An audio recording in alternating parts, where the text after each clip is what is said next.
The grand auditorium of Station Meridian 7 buzzed with the quiet conversations of 100 different species. The annual Interspecies Tactical Summit always drew the best military minds from across the galaxy, and this year was no exception. Rows of seats curved upward in a gentle arc, filled with beings of every imaginable shape and size. Some had scales, others had fur, and a few existed as pure energy contained within specialized suits. Near the back of the enormous room, Lieutenant Amy Foster sat with her arms folded across her chest. She was one of only 3 humans attending the summit this year. The other 2, both senior officers, sat several rows ahead of her. Amy preferred the back row. It gave her a better view of everything and everyone. The current speaker was Commander Vel'koth, a Corinthian warrior whose reputation preceded him across 7 star systems. He stood nearly 8 feet tall at the podium, his 4 muscular arms gesturing as he spoke. His entire body was covered in thick chitinous armor plates that gleamed under the auditorium lights. They were a deep green color, almost black in some places, and they looked harder than steel. His head was angular and insectoid, with compound eyes that sparkled like dark jewels. Vel'koth had been speaking for nearly 20 minutes about combat tactics and the evolution of warfare. His voice was deep and resonant, carrying easily to every corner of the massive room without needing amplification. "And this brings me to my next point," Vel'koth announced, his mandibles clicking together as he spoke. "The primitive species who abandoned their natural gifts too early in their development." Amy's eyes narrowed slightly, but she remained still. "Take humans, for example," Vel'koth continued, and Amy felt several beings in the audience turn to glance in her direction. "A species so physically weak that they had to invent tools just to survive on their own planet. They have no claws, no armor, no venom, no natural weapons of any kind." A few beings in the crowd made sounds that might have been agreement or amusement. Amy kept her face neutral. "But that is not the worst part," Vel'koth said, raising one of his 4 arms dramatically. "The worst part is that they became so dependent on these tools, these weapons, that they forgot how to fight with their own bodies entirely. Humans are soft-skinned cowards who hide behind technology because they cannot fight with what nature gave them." More murmurs rippled through the audience. Some sounded like agreement. Others sounded uncertain. "Without their guns and their blades and their explosives, a human is helpless," Vel'koth declared. "They have made themselves weak through their reliance on external tools. In hand-to-hand combat, a human would lose to nearly any other species in this room. They simply do not have the capability to fight barehanded." Amy's jaw tightened. Her hands, which had been resting loosely on her knees, slowly curled into fists. She took a slow breath through her nose and let it out through her mouth. "In my own military career," Vel'koth went on, "I have faced opponents from 43 different species in unarmed combat. I have never lost. And I can say with absolute certainty that humans would not last even 30 seconds against a true warrior in a fair fight." The Corinthian commander paused, looking out over his audience with what might have been pride. His compound eyes glittered. "This is why humans are suited only for support roles and technical positions," he said. "They can build things. They can repair things. They can operate computers. But they cannot fight as soldiers should fight. They are too fragile, too weak, too dependent on their tools." Amy felt her heart beating faster. She had faced this kind of attitude before, though rarely so boldly stated in an official setting. Part of her wanted to stand up and shout. Part of her wanted to walk out. But another part of her, the part that had spent 12 years in the military and earned her rank through countless difficult situations, knew there was a better way. Slowly, deliberately, Amy raised her hand. The movement was not dramatic. She did not wave her arm or call out. She simply lifted her right hand into the air and held it there, steady and still. Her eyes remained locked on Commander Vel'koth. It took several seconds for anyone to notice. A Tefron officer sitting 2 rows ahead of Amy saw the raised hand first and nudged his companion. Then another being turned around. Then another. A wave of awareness spread through the auditorium as more and more attendees realized that someone was requesting to speak. The quiet conversations died away. The room grew silent. All eyes turned to the back row where Amy sat with her hand raised, her expression calm and neutral. Commander Vel'koth stopped mid-sentence. His compound eyes could see in nearly every direction at once, and he had noticed the shift in his audience's attention immediately. He turned his massive body to look toward the back of the room. "Yes?" he said, his voice carrying a note of curiosity mixed with something that might have been annoyance. "Does someone have a question?" Amy did not lower her hand. She did not speak yet. She simply sat there, meeting the commander's gaze with her own steady stare. "You there?" Vel'koth said, gesturing with one of his forearms toward Amy. The human in the back. Do you wish to say something? Amy slowly lowered her hand. She placed both palms flat on her knees and took another breath. Around her, she could feel the weight of 100 different species all watching, all waiting to see what the small human would do. Yes, Commander, Amy said. Her voice was not loud, but in the absolute silence of the auditorium, everyone could hear her clearly. I would like to say something. Then speak, Vel'koth said. There was a hint of dismissiveness in his tone, as if he expected her to ask a simple question or perhaps even agree with his assessment. Amy stood up. She was not tall by human standards, and compared to many of the beings in the room, she looked almost tiny. But she stood straight, her shoulders back, her chin up. With respect, Commander, she said, her voice calm and professional, I believe your assessment of human combat capability is incorrect. A ripple of surprise went through the crowd. Several beings made sounds of shock or interest. Commander Vel'koth's mandibles clicked together several times rapidly, which those familiar with Corinthian body language recognized as a sign of amusement. Is that so? Vel'koth said. And what makes you qualified to challenge my assessment, Lieutenant? Foster, Amy said. Lieutenant Amy Foster, Human Defense Forces. And I am qualified because I am a human who has trained in unarmed combat since I was 6 years old. The room was so quiet now that Amy could hear her own heartbeat in her ears. She kept her eyes on Vel'koth, waiting. The Corinthian commander studied her for a long moment. Then, to Amy's surprise, he laughed. It was a strange sound, like rocks grinding together, but it was definitely laughter. Very well, Lieutenant Foster, he said. I am listening. What would you like to demonstrate? Amy felt a small smile touch the corner of her mouth. I would like to request permission to join you on the presentation floor, Commander. I have something I would like to show everyone here today. Commander Vel'koth gestured toward the wide stage area at the front of the auditorium with one of his forearms. Please, he said, his voice still carrying that grinding, amused tone. Come down and share your thoughts with us all. Amy stepped into the aisle and began walking down the long slope toward the presentation floor. Her boots made soft sounds against the metallic flooring. Every eye in the room followed her progress. She could feel the weight of their attention, but she had learned long ago not to let that kind of pressure affect her. As she descended, she unbuttoned the cuffs of her uniform jacket. It was a small movement, almost absent-minded, but several of the more observant beings in the audience noticed it and leaned forward with interest. Amy reached the bottom of the auditorium and stepped up onto the raised platform where Vel'koth stood. Up close, the Corinthian commander was even more impressive. He towered over her by nearly 3 feet. Each of his forearms was as thick as her torso. His natural armor looked like it could deflect bullets. She had read the reports about Corinthian physiology. Their exoskeletons were composed of a material harder than most metals found in nature. Well then, Lieutenant Foster, Vel'koth said, looking down at her with his multifaceted eyes. You have the floor. What demonstration did you wish to show us? Amy turned to face the audience. Hundreds of beings looked back at her. Some appeared curious. Some appeared skeptical. A few looked almost concerned, as if they worried about what might happen next. Commander Vel'koth has made several claims about human combat abilities, Amy said, her voice clear and steady. He stated that humans cannot fight barehanded. He stated that we are too weak and too dependent on weapons. He stated that we would lose against any true warrior in unarmed combat. She paused and turned back to look up at the massive Corinthian. With your permission, Commander, I would like to test that theory. Vel'koth's mandibles clicked together several times. Tested how exactly? A demonstration, Amy said simply. You and me. No weapons. Just natural abilities. A simple sparring match to see if your assessment is accurate. The auditorium erupted. Beings of all species began talking at once. Some sounded excited. Others sounded shocked. A few made sounds that were probably their version of laughter. Vel'koth raised 2 of his arms, and the noise gradually subsided. He looked down at Amy with what might have been curiosity or might have been pity. It was hard to tell with compound eyes. You are serious? He asked. You want to fight me? Here. Now. Not fight, Amy corrected. Spar. A controlled demonstration. 3 minutes. First one to submit or first one unable to continue. Standard safety protocols. No permanent damage to either party.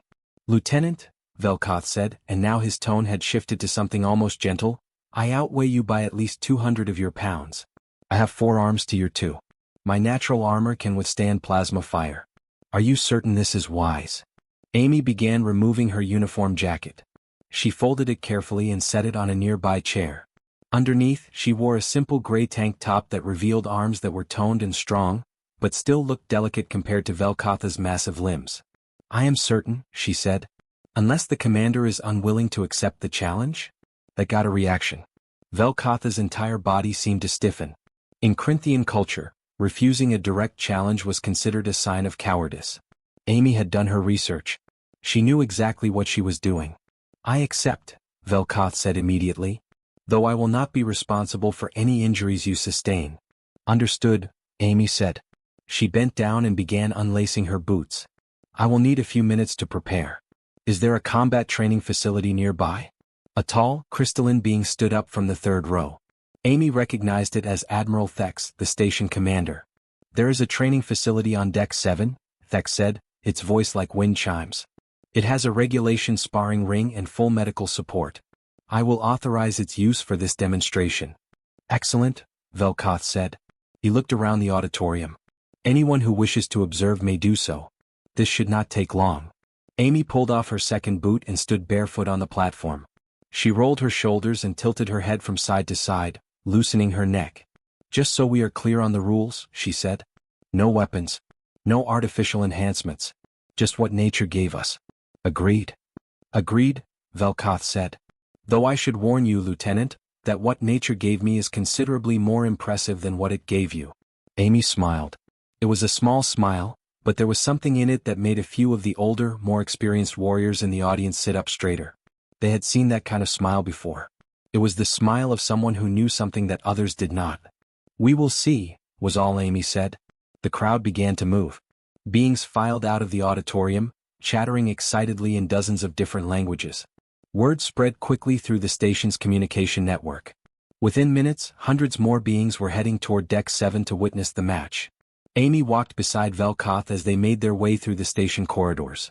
She came up to roughly the middle of his chest. They made an odd pair, the tiny human and the massive insectoid warrior. "May I ask you a question, Lieutenant?" Vel'koth said as they walked. "Of course. Why are you doing this? You must know that you cannot win. I have trained in combat for 40 years. I have defeated opponents from dozens of species. What do you hope to accomplish?" Amy was quiet for a moment before answering. "You made assumptions about my entire species based on how we look," she said. "You decided we were weak without ever testing that assumption. I am doing this to show you that assumptions can be dangerous." "A noble goal," Vel'koth said. "But nobility will not protect you from broken bones." "Perhaps not," Amy agreed. "But technique might." They arrived at the training facility to find it already packed with observers. The sparring ring stood in the center of the large room, surrounded by safety barriers and medical stations. The floor was padded. Holographic displays showed various angles of the ring for those who could not get close enough to see directly. Amy stepped through the crowd toward the ring. Beings moved aside to let her pass. Some called out encouragement. Others shouted warnings. A few simply watched in silence. She climbed through the ropes and stood in the center of the ring. The padded floor felt good beneath her bare feet. She took a deep breath and centered herself, the way her instructors had taught her years ago. Vel'koth entered from the opposite side. The ring shook slightly under his weight. He flexed all 4 of his arms and the muscles beneath his armor rippled. His exoskeleton gleamed under the bright lights. He looked like an unstoppable machine built for war and nothing else. The crowd grew quiet. A Teflon referee climbed into the ring and stood between them. "Standard sparring rules," the referee announced. 3-minute maximum duration. Match ends on submission, incapacitation, or referee stoppage. Combatants acknowledge. "Acknowledged," Vel'koth rumbled. "Acknowledged," Amy said quietly. The referee looked at both of them, then stepped back toward the edge of the ring. "Take your positions." Vel'koth settled into a wide stance, all 4 arms raised and ready. He looked confident, almost bored. This would be over quickly. Amy stood loose and relaxed, her hands at her sides, her weight balanced evenly on both feet. She looked small and fragile and completely outmatched. The referee raised one appendage. "Begin." The moment the referee signaled the start, Vel'koth charged forward like a battering ram. His 4 arms swung in coordinated strikes, creating a wall of armored limbs that should have been impossible to avoid. The crowd gasped as the massive Corinthian bore down on the small human woman who stood calmly in the center of the ring. Amy did not try to block. She did not try to meet his charge with force. She simply moved. Her body shifted to the left with a smooth, flowing motion that looked almost casual. Vel'koth's first 2 punches cut through empty air where she had been standing just a moment before. His third and fourth strikes followed, but Amy was already gone, her feet gliding across the padded floor like she was dancing rather than fighting. Vel'koth stumbled slightly as his momentum carried him forward into nothing. He caught himself quickly and spun around, his compound eyes tracking Amy's new position. She stood several feet away, her hands still loose at her sides, her breathing steady and calm. "Stand still," Vel'koth growled. He advanced again, this time more carefully, cutting off her angles of escape. Amy waited until he was close, then ducked under a sweeping right hook.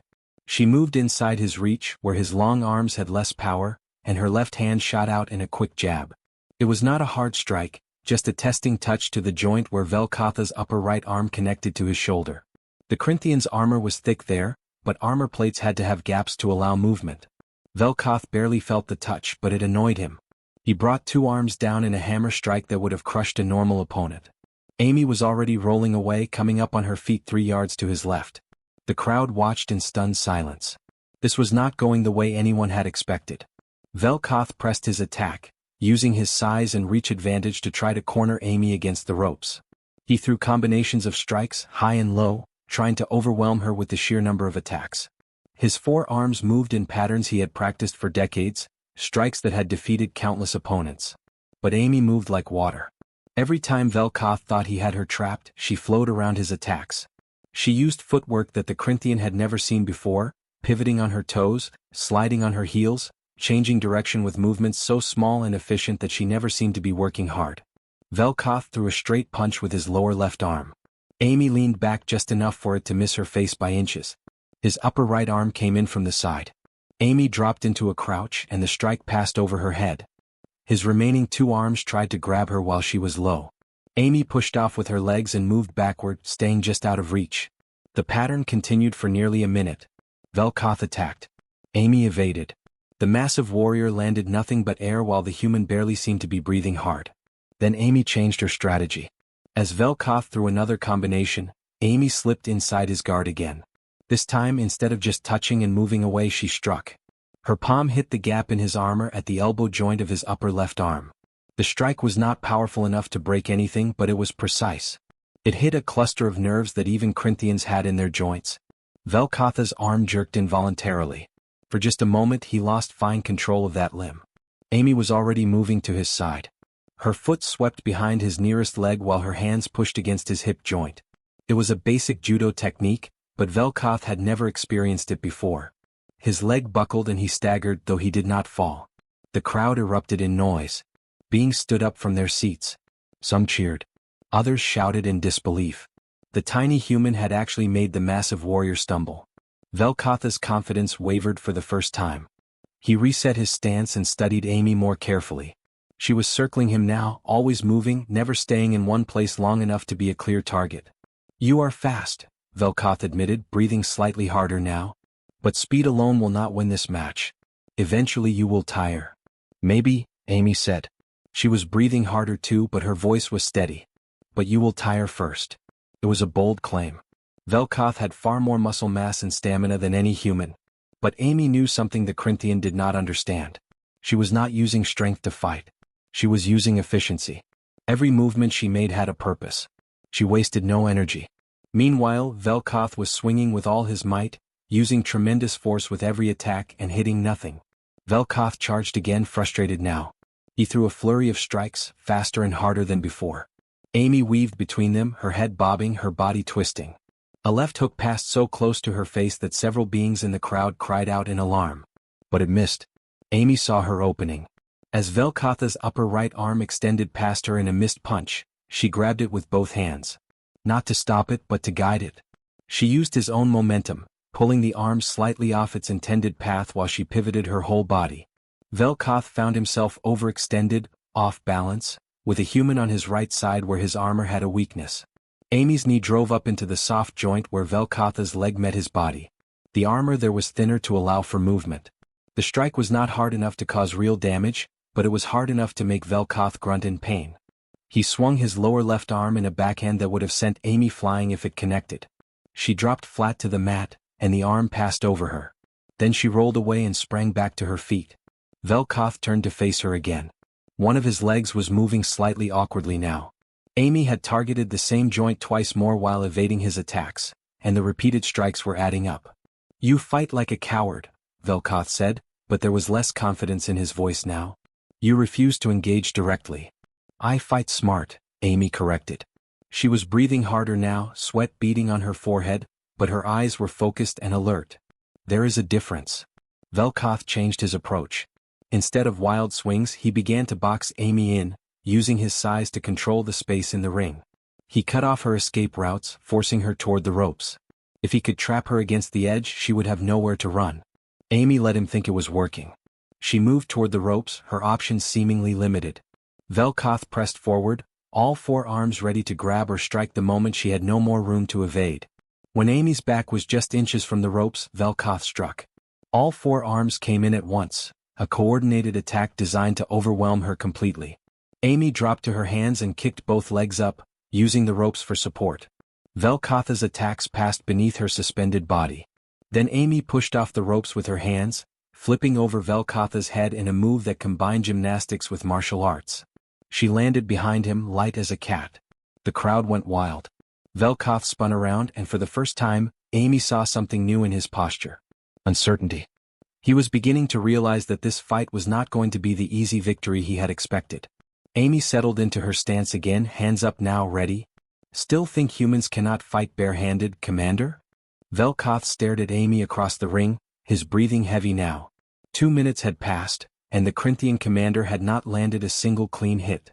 His leg was aching from the repeated strikes to the joint. His upper left arm was still tingling from the nerve strike. And worse than any physical discomfort was the growing realization that he had badly underestimated his opponent. "You have proven your point, Lieutenant," Vel'koth said, straightening to his full height. "You are fast and clever. But this demonstration has gone on long enough. Let us end this properly." Amy nodded slowly. "Agreed. Let us end this." Vel'koth moved forward, but this time with more caution. He had learned that rushing at Amy only resulted in wasted energy and missed strikes. Instead, he advanced steadily, using his four arms to control space and limit her options. He was adapting, learning from his mistakes. That was what made him a good commander. Amy circled, watching him carefully. She could see the change in his approach. He was fighting smarter now, using his advantages more effectively. That was fine. She had been waiting for him to settle into a pattern. Vel'koth feinted with his upper arms, then shot his lower right arm forward in a grab aimed at Amy's shoulder. It was a good technique, using misdirection to create an opening. But Amy had been watching his feet, not his arms. The way his weight shifted told her what was coming before his arms moved. She turned into the grab rather than away from it, a move that surprised Vel'koth. His hand closed around her upper arm, gripping tight. He had her now. His superior strength would allow him to control her, to pull her off balance and end this match. But Amy did not try to pull away. Instead, she stepped closer to Vel'koth, moving inside his reach again. Her free hand came up and grabbed his wrist. Her other hand, the one he was gripping, rotated in a specific way that generations of human martial artists had refined over thousands of years. Vel'koth felt something strange happening to his arm. The human was doing something with her grip, something that was putting pressure on his wrist joint in a way that felt wrong. He tried to release her and pull back, but Amy moved with him, maintaining the grip. Then Amy dropped her weight and turned her whole body. She used leverage, not strength. Vel'koth's own grip became a trap. The joint lock that Amy applied was something that had been practiced in human dojos for centuries. It worked the same way on Corinthian joints as it did on human ones. Physics did not care about species. Vel'koth found his upper right arm being hyperextended. The pressure was not painful yet, but he could feel that it could become painful very quickly if he resisted. Instinctively, he tried to use his other three arms to break free or strike Amy. But she had positioned herself perfectly. His other arms could not reach her without him twisting his body in a way that would make the pressure on his trapped arm much worse. Amy took one more step and applied slightly more pressure. Vel'koth's options became very clear very quickly. He could either follow where Amy was leading him or his arm joint would be damaged. His combat experience told him that fighting against a properly applied joint lock was foolish. The human had control. Slowly, inevitably, Vel'koth found himself being guided downward. His knees bent. His massive body lowered toward the mat. Amy maintained the lock perfectly, never using more force than necessary, but never giving him an opportunity to escape either. Within seconds, the great Corinthian commander was on his knees. Then Amy applied a bit more pressure and he had to go down further to protect his arm. His chest touched the mat. One of his most powerful limbs was completely controlled by a human who weighed less than half what he did. The crowd was absolutely silent. No one could believe what they were seeing. Amy held the position for a few seconds, making sure everyone understood what had happened. Then she spoke, her voice calm and clear enough for the whole room to hear. "Commander Vel'koth, you are correct that humans do not have natural armor or claws or venom," she said. "You are correct that we are physically weaker than most species. But you made one critical mistake in your assessment." She maintained the lock, keeping Vel'koth immobilized but not hurting him. "You assumed that because we had to use tools to survive, we stopped developing ways to fight with our bodies. The opposite is true. Humans have spent thousands of years creating systems of unarmed combat. We call them martial arts." Amy shifted her grip slightly, showing the crowd how the lock worked without actually increasing the pressure. "This technique is from a style called jiu-jitsu. It was developed by humans in a place called Japan over 500 years ago. But it is just one of dozens of fighting systems my people have created." Vel'koth tried once more to free himself, using his superior strength to push up from the mat. Amy simply adjusted her position, and the pressure on his joint increased until he stopped resisting. "We have boxing, which focuses on punching. We have wrestling, which focuses on grappling and control. We have karate, kung fu, taekwondo, muay thai, krav maga, and many others. Each system was developed over centuries by people who spent their entire lives studying how to fight more effectively." She looked down at the commander beneath her. "Humans are weak, so we learn to use technique instead of strength. We learn to use leverage instead of power. We learn to turn an opponent's force against them. We had to, because we were fighting each other as much as we were fighting other predators." Amy paused to let that sink in. "While your species developed natural armor and strength, my species developed knowledge. We wrote down our techniques. We taught them to the next generation. We refined them over thousands of years. You have trained for 40 years, Commander. My species has been training in unarmed combat for over 4,000 years." The beings in the crowd looked at each other. Some were taking notes. Others were recording the demonstration. A few of the military officers present wore expressions of deep thought, clearly reconsidering their own assumptions about human capabilities. "I am going to release you now," Amy said quietly to Vel'koth. "When I do, I would appreciate it if we could end this match peacefully. You have nothing more to prove and neither do I."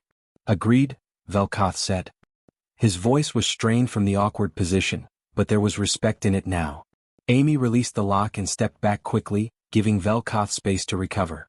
The commander pushed himself up from the mat slowly, rotating his arm to make sure it still worked properly. It was sore but undamaged. The human had been careful not to actually injure him, even though she clearly could have. Vel'koth stood to his full height and looked down at Amy. For a long moment, neither of them spoke.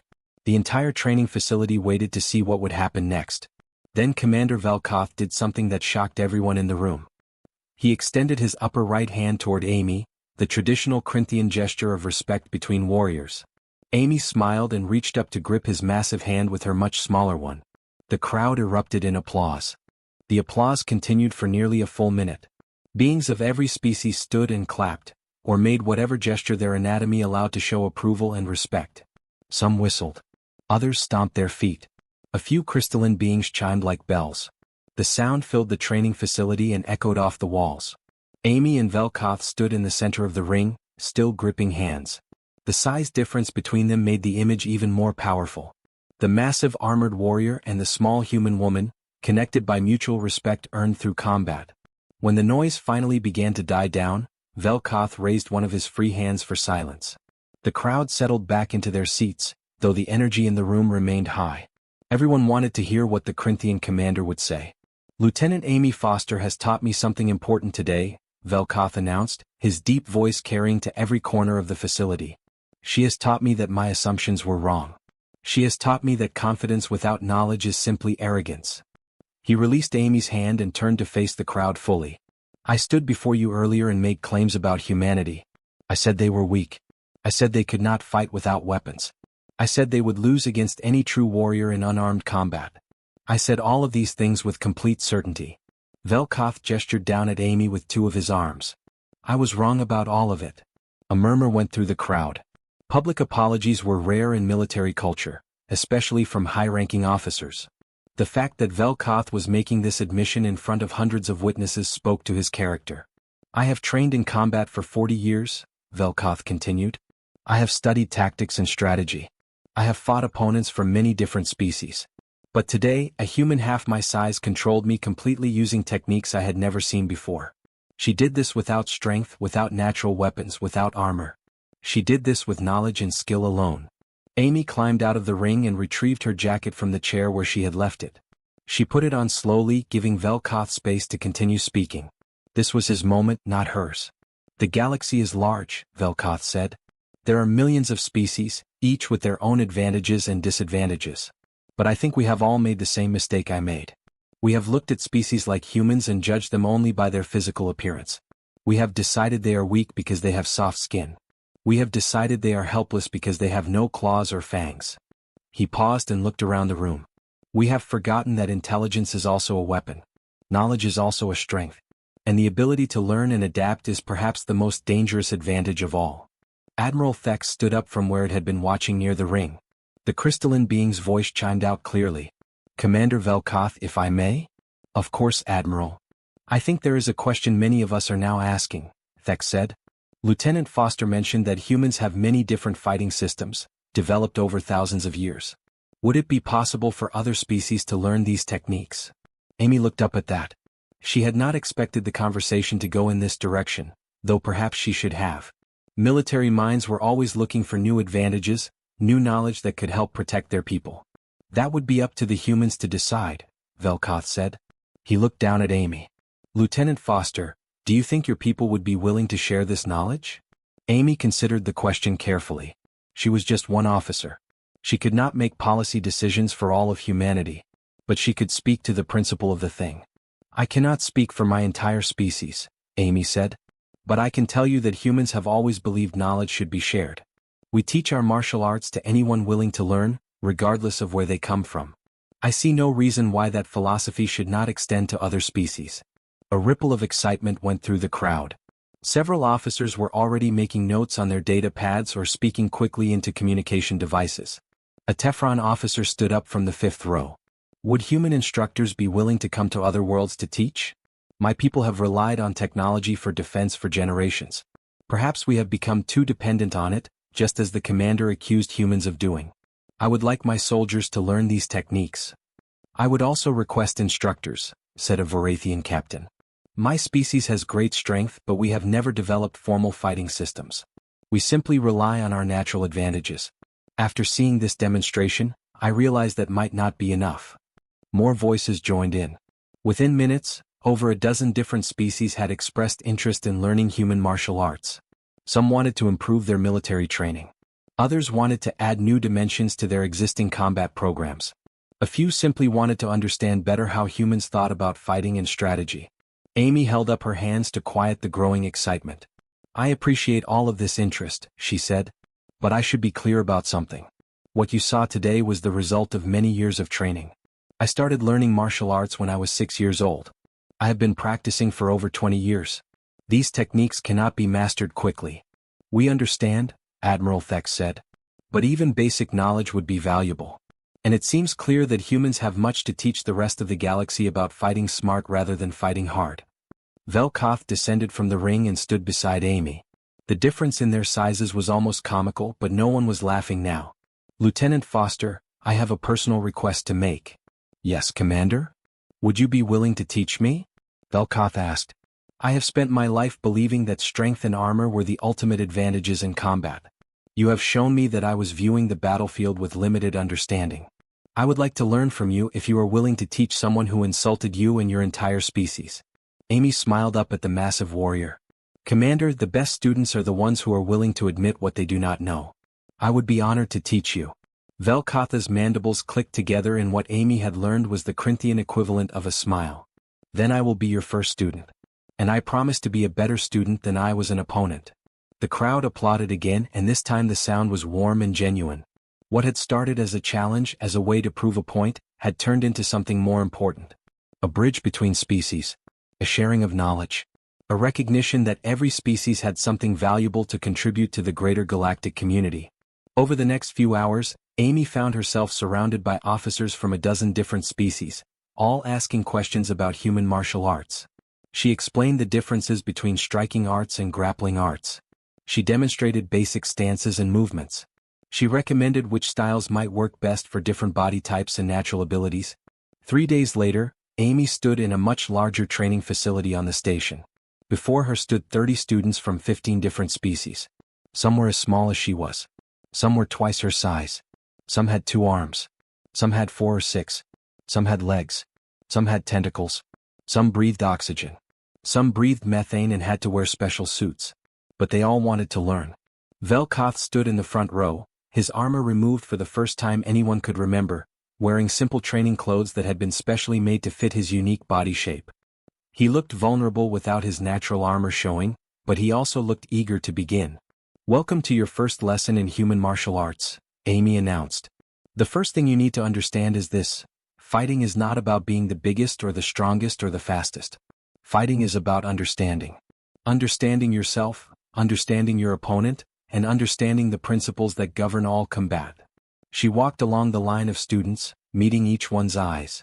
Humans learned this lesson because we had to. We were not the apex predators on our own planet. We did not have the advantages that many of you have. But we survived and eventually we thrived because we learned to think. Amy stopped in the center of the room. "Today you are all starting from the same place regardless of your species or natural advantages. Today you are all beginners. And that is exactly where every master started." She settled into a basic stance. "Now let us begin." As the lesson started, Admiral Thex watched from an observation window above the training floor. Beside the Admiral stood 2 human generals who had arrived on the station that morning, sent by Earth Command after hearing about what had happened. "Your Lieutenant Foster has created quite a stir," General Brooks said, watching Amy work with the mixed species class below. "We have been receiving requests for human combat instructors from 40 different species in just 3 days. She has done more for human-alien relations in one sparring match than most diplomats do in their entire careers," General Park added. Admiral Thex made a sound like wind chimes in agreement. "She has reminded us all of an important truth. In the galaxy we are all different. We all have different strengths and different weaknesses. But those differences should not divide us. They should complement each other.